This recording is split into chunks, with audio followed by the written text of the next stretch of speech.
पहले हम rational number का डेफिनेशन देख लेते हैं।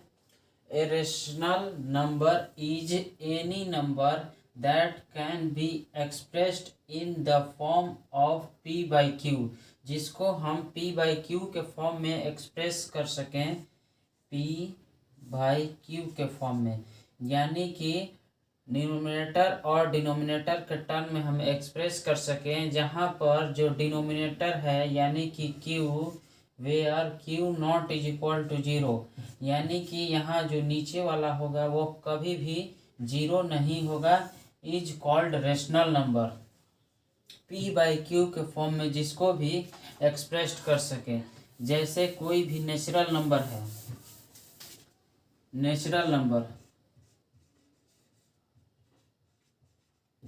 नंबर किसको कहते हैं, जो वन से स्टार्ट होता है, 1 2 3 4 5, 1 से इन्फिनिटी तक।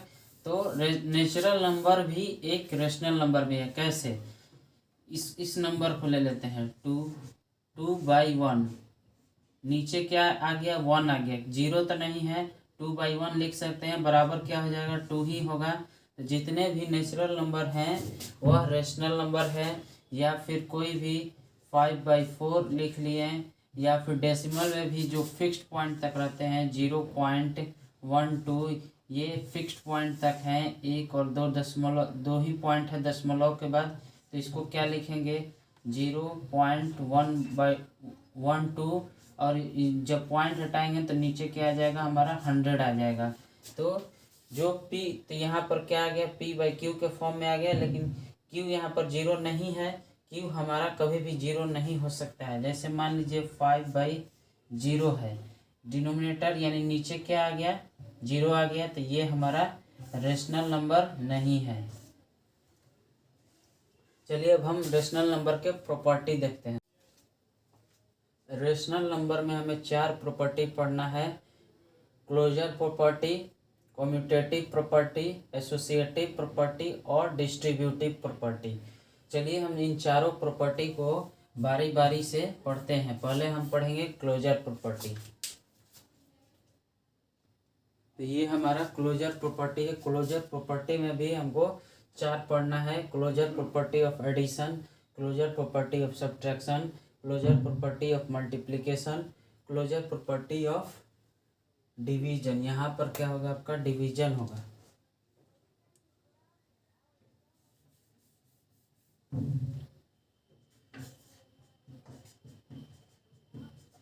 यहाँ पर क्या होगा, डिवीजन। इसका मतलब क्या है, क्लोजर प्रॉपर्टी ऑफ एडिशन, इसका मतलब क्या है कि ए और बी कोई दो रेशनल नंबर है, इन दोनों रेशनल नंबर को जोड़ने पर क्या हमारा रेशनल नंबर आता है। अगर रेशनल नंबर आता है तो क्लोज्ड अंडर एडिशन होगा, क्लोज्ड अंडर एडिशन होगा। अगर दोनों को जोड़ने पर ए और b, where a and b are rational number, a and b क्या है, रेशनल नंबर है, और हम एडिशन देख रहे हैं, तो दो रेशनल नंबर का ऐड, सम, जोड़, क्या रेशनल नंबर होगा। अगर आता है तो क्या होगा, हमारा क्लोज्ड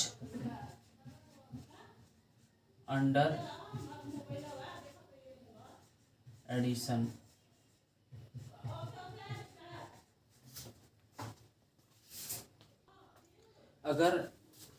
अगर रेशनल नंबर नहीं आएगा तो नॉट क्लोज्ड अंडर एडिशन।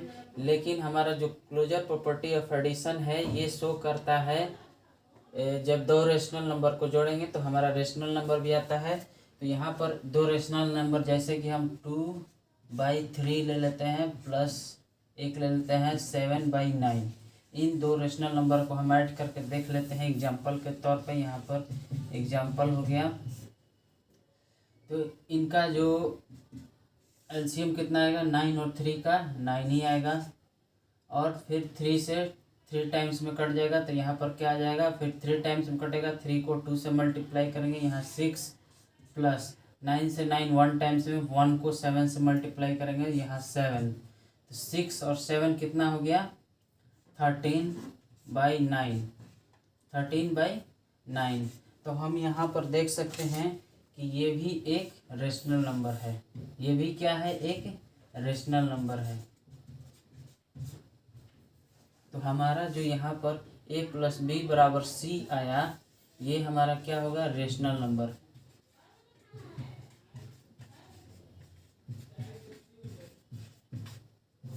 तो इसको हम क्या बोलेंगे, क्लोज्ड अंडर एडिशन। दो रेशनल नंबर का सम रेशनल नंबर आया, इसीलिए हम इसको क्या बोलेंगे, क्लोज्ड अंडर एडिशन। अब हम क्लोजर प्रॉपर्टी ऑफ सब्सट्रैक्शन देखते हैं। दो नंबर का सब्ट्रैक्ट क्या होगा, एग्जाम्पल के तौर पे हम यही एग्जाम्पल ले लेते हैं, 2/3 + 7/9। तो हमारा एलसीएम क्या आया था, यहाँ माइनस, क्योंकि यहाँ पर हम सब्ट्रैक्शन देख रहे हैं, माइनस, तो यहाँ पर हमारा 9, यहाँ पर क्या आ गया हमारा एलसीएम 9, तो यहाँ पर हमारा 6 - 7, तो हमारा आंसर क्या आ गया, ऊपर में -1 और नीचे में 9। अब हम यहाँ पर देख सकते हैं ये भी एक रेशनल नंबर है, हालांकि ये नेगेटिव है लेकिन रेशनल नंबर है। तो जो यहाँ पर हमारा रिजल्ट आ रहा है सी जो रिजल्ट आ रहा है, ये हमारा रेशनल नंबर है।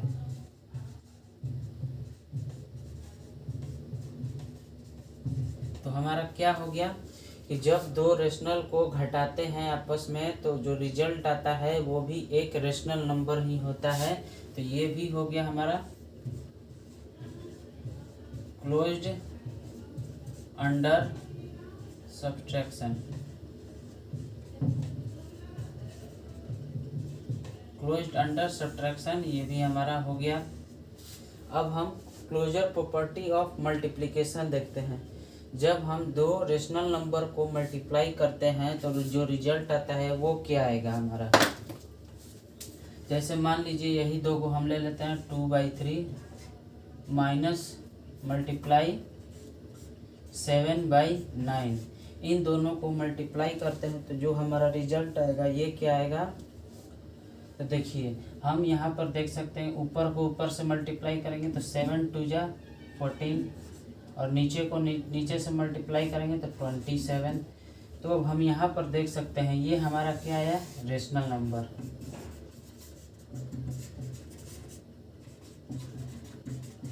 तो जब हम दो रेशनल नंबर, ये एक रेशनल नंबर है, ये एक रेशनल नंबर है, जब दो रेशनल नंबर को मल्टीप्लाई करेंगे तो जो हमारा रिजल्ट आएगा ये भी हमारा क्या होगा, रेशनल नंबर।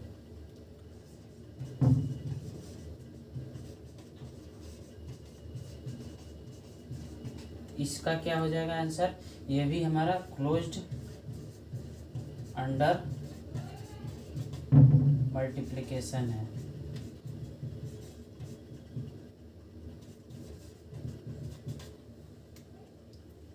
ये हमारा क्या हो गया, क्लोजर प्रॉपर्टी ऑफ मल्टीप्लिकेशन क्या होता है, क्लोज्ड अंडर मल्टीप्लिकेशन। अब हम डिवीजन में बात कर लेते हैं। डिवीजन में हम यही दो नंबर ले लेते हैं, 2/3 / 7/9। इसको हम डिवाइड देते हैं। तो डिवाइड का आप रूल जान जाइए कि जब भी हम एक रेशनल नंबर को दूसरे रेशनल नंबर से डिवाइड करते हैं तो जो 2/3 डिवाइड होने के लिए मल्टीप्लाई हो जाता है और ये जो है पलट जाता है, यानी कि 7/9 है तो ऊपर चला जाएगा 9 और 7 नीचे आ जाएगा, 9/7 हो जाएगा। यहाँ पर देख सकते हैं 3 से 9 कट जाएगा, 3 टाइम्स में 3 × 2 = ऊपर ऊपर मल्टीप्लाई करेंगे 6/7। तो हम यहाँ पर देख सकते हैं कि ये हमारा क्या है, रेशनल नंबर।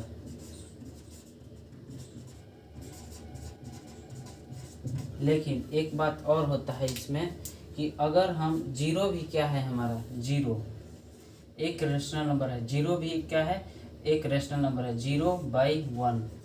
ये हम लिख सकते हैं 0/1। नीचे में क्या है हमारा, डिनोमिनेटर में क्या है, q = 0 नहीं है, तो ये हमारा रेशनल नंबर हो गया। तो जब हम किसी रेशनल नंबर को 0 से डिवाइड देते हैं तो हमारा क्या होता है, नॉट डिफाइंड। नॉट डिफाइंड होता है। जब किसी रेशनल नंबर को 0 से डिवाइड देते हैं तो हमारा नॉट डिफाइंड होता है, तब हमारा ये रेशनल नंबर नहीं होता है। तो इसका जो आंसर बनेगा ये में और में नॉट क्लोज्ड अंडर मल्टीप्लिकेशन।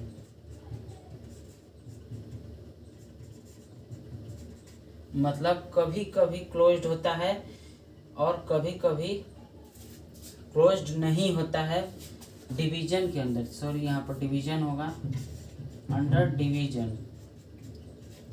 कभी कभी डिवीजन के अंदर जो है प्रॉपर्टी, ये जो क्लोजर प्रॉपर्टी है, मे और may not closed under division, मतलब कभी कभी होता भी है कभी कभी नहीं होता। यहाँ पर देख रहे हैं रेशनल नंबर आ रहा है, यहाँ पर हमारा अनडिफाइंड आ जा रहा है। तो ये हमारा 4 प्रॉपर्टी था। अब चलिए हम